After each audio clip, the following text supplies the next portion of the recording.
What's up, guys? Welcome back to my channel, or welcome to my channel if you're new. My name is Ariel Jones, or Ariel in Fitness on all of my social media accounts, and Team Fit AF on Instagram for all of my clients and coaching. Macro tracking, calorie counting, it's all going to fit into flexible dieting. So flexible dieting is just the process of tracking your macros, macronutrients, carbs, fats, proteins. Alcohol is also considered a macro. Tracking all of that to reach a certain body composition goal. So whether that be trying to cut your weight to look leaner, or bulking to gain some muscle, or just maintaining your weight too.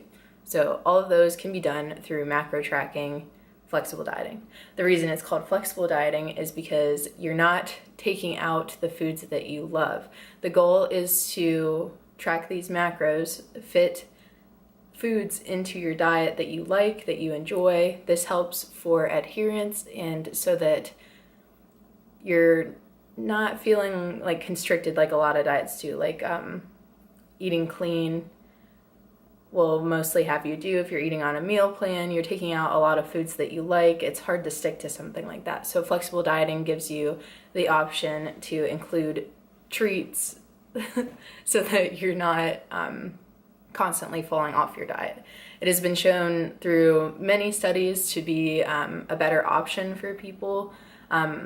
Just like anything in fitness and nutrition, there is no end-all be-all. Everyone's going to kind of work with different things. The reason that I like flexible dieting and the reason I use it for myself and for my clients is because I really feel that it teaches everyone many things that help for a better lifestyle. So not only are you getting the foods that you like into your diet, you're also fitting in with the type of flexible dieting that I use. You're getting in all your micronutrients, your vitamins, you're hitting your body composition goals, as well as learning how to read nutrition labels, which is something that not a lot of people know how to do. You're also learning healthy habits to continue a healthy lifestyle, something that you can learn and continue to use the rest of your life. So it's not like, here's a meal plan, follow it, when you don't learn anything about your body or about food or anything. So having a flexible diet, you get to learn what foods work best with your body, what foods you like, how to read the nutrition labels again. And these are all things that you can continue to do the rest of your life. You can teach others how to do it. You can teach your family how to do it. Your kids can learn how to do it. So then for generations, you're becoming healthier, less disease, less obesity, more health, and that's what we want. Okay, so by now I may have lost some people, so I want to go back and explain what macros are. I kind of covered the macros are carbohydrates, proteins, and fats. We're going to start first with talking about carbs. Carbs are kind of something that everyone hears about. You always hear about low-carb diets, so cutting out carbs from your diet, obviously low carb, but not a lot of people know exactly what they are. Like I've heard many people like, oh, I need to cut out potato chips. Well, potato chips have a lot of carbs, but they also have a lot of fats too. So people are kind of confused on what carbs are, so I will explain them now. Carbs are going to be, you'll find them on your nutrition labels. It's like normally one of the first things listed is your carb count, and carbs are 4 calories per gram. So for every gram of carb that you have in something, you're getting 4 calories. Your carbs are going to be separated into 3 categories: your sugars, your starches, and your fibers. So when you think of sugars, most people know refined sugars, so things like candies and like cookies have a lot of sugar in them. Just like when you think sugar, you picture that like 1 pound bag of white granulated sugar. That's not the only thing that's sugar though. So a lot of fruits have sugar, a lot of sweet potatoes have sugar in them. There's a lot of things that we eat that have sugar. So sugar is something that is also added to things to make them taste better. They have a lot of different reasons, like it helps with texture, browning ability, things like that. That's why they add things to sugar. That's why food companies add sugar to things. The reason sugars get such a bad rap is because they are considered empty calories. Sugar isn't very satiating, so it doesn't fill you up very much, so it's very easy to overconsume sugar.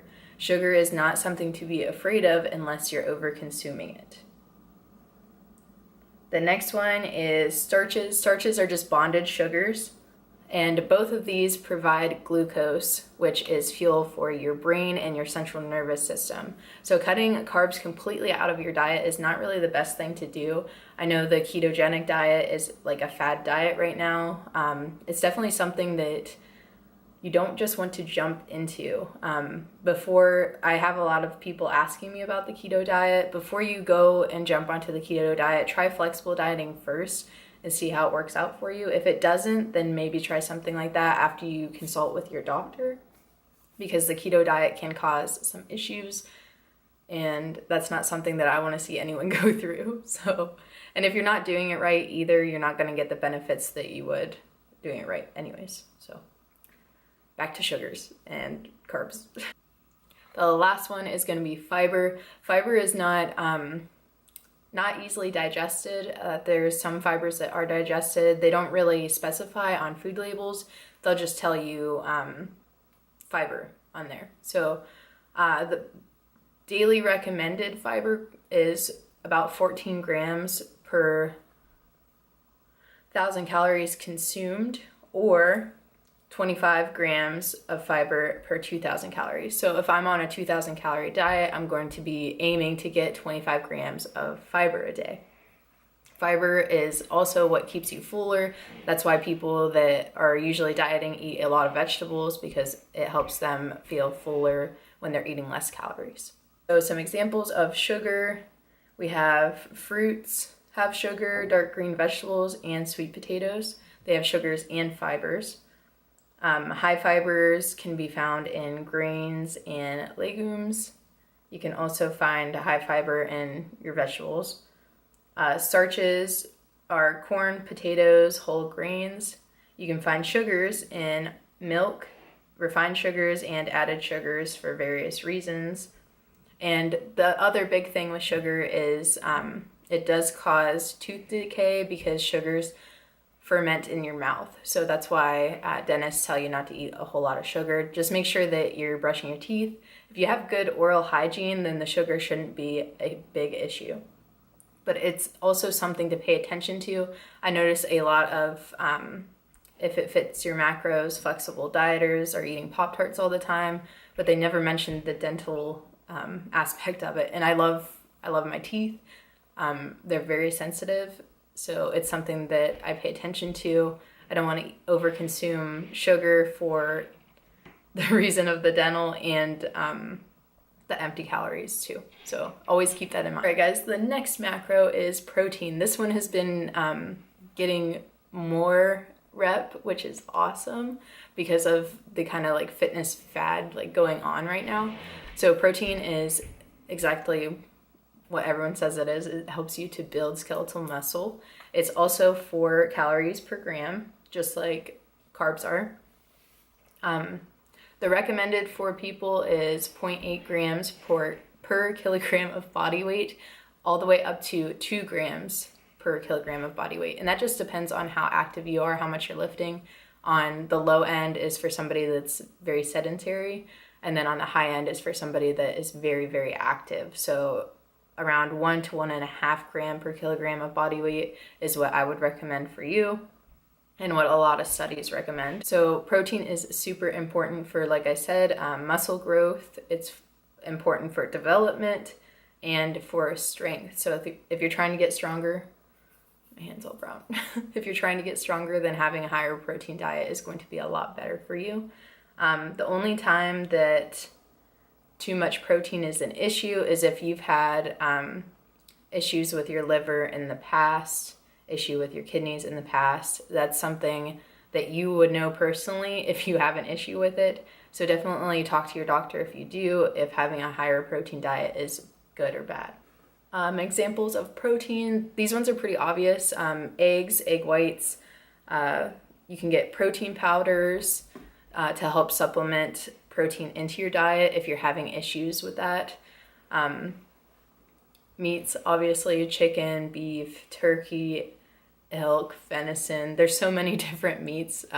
Just know that those have a lot of protein. You can also get complete proteins from a lot of vegetarians will do rice and beans together. Those would be complete proteins because all of the amino acids from both groups. I'm not as experienced in vegetarian or veganism. Maybe I'll do a video in the future on that stuff. I'm just not knowledgeable yet in it. So mostly my protein in my diet comes from my protein powders. A lot of dairy has protein in it. I don't have any issues with lactose, so that's why some of my stuff comes from dairy. Some of my protein comes from dairy. And then most of my protein comes from chicken, beef, and fish as well. The next macronutrient that is super important that a lot of people try to cut out of their diet and they should not is dietary fat. So actually fat has a lot of benefits as far as how your body works. All of these macronutrients, they're called macronutrients because they're big time nutrients that work in your body. You need them in your body. So cutting out a complete macronutrient group is not a good idea. You should never do that ever.